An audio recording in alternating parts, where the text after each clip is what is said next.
Good morning, boys and girls. How are you this morning? I'm so glad that you're here with us today. I've got a special friend of mine that's going to be here telling us a story today. This is Mariah, and she's going to be telling us a story about something that Jesus did that was really special. Did you guys like last week's story? Did you remember that about David and Goliath? How David was just a boy and he went up against this giant. And with God's help, he defeated him. I hope that you remember that story and you told your mom and dad. You know, they need to hear these stories too. And just remember that all things are possible when we rely on God. So for right now, I need you to sit down and be quiet for a minute and listen to Mariah as she tells us a story about Jesus. Are you ready? Okay. Filled full. There once was 5,000 tired and hungry and probably very grumpy people sitting on a hillside wanting their dinner. They'd come to hear Jesus that day. They came before breakfast, stayed all morning, all afternoon, and way past dinner. No one had meant to be out there that long, but that's how it was, listening to Jesus. As if time didn't exist. People could listen to Jesus for hours, and on this particular day, that's just what they did. But they hadn't brought enough food, and they couldn't just go and buy themselves a burger and fries to go because, of course, they were in the middle of nowhere with no shops or restaurants because that kind of food wasn't invented yet. What would they do? Jesus' friends had an idea. Let's send everyone home for dinner. They don't need to go, Jesus said. You can give them something to eat. Did Jesus want them to travel all the way to town and buy food for everyone? Jesus' friends panicked. But we don't have enough money.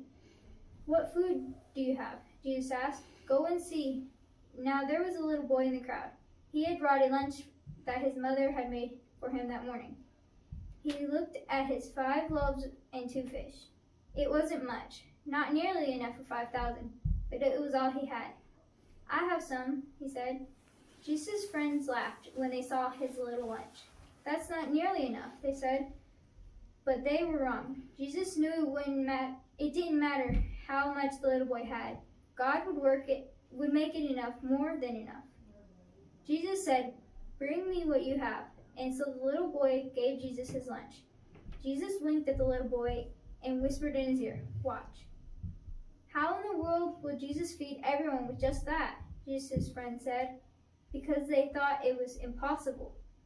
But Jesus knew the one who made all the fish in the ocean, and Jesus knew the one who in the very beginning had made everything out of nothing at all. How hard would something like this be for someone like that? Jesus took the little boy's lunch, looked up to heaven, and thanked his Father. Then Jesus gave the little lunch back to his friends. As Jesus' friends started to hand out food, do you know what? It was the strangest thing. No matter how much they broke off, there was always more and more. Enough for 5,000. Everyone ate as much as they wanted, second helpings, third helpings, and even fourths, until they were full. And still there were leftovers. Well, Jesus did many miracles like this. Things people thought couldn't happen, that weren't natural. But it was the most natural thing in the world. It's what God had been doing from the very beginning, of course. Taking the nothing and making it everything. Taking the emptiness and filling it up. Taking the darkness and making it light.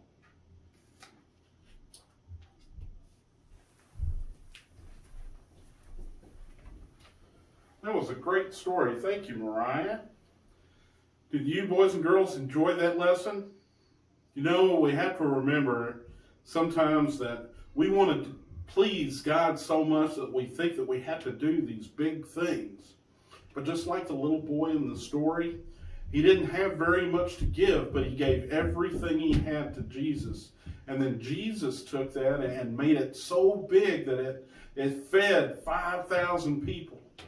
It's not how much we give God, but it's just the fact that we are willing to give him what we have. So it doesn't matter how old you are, or how big, or how strong, or how much money you have, or anything like that. Those things aren't important when it comes to serving God. What is important when you're serving God is trusting in Him and giving everything that you can and doing what you can to work with Him.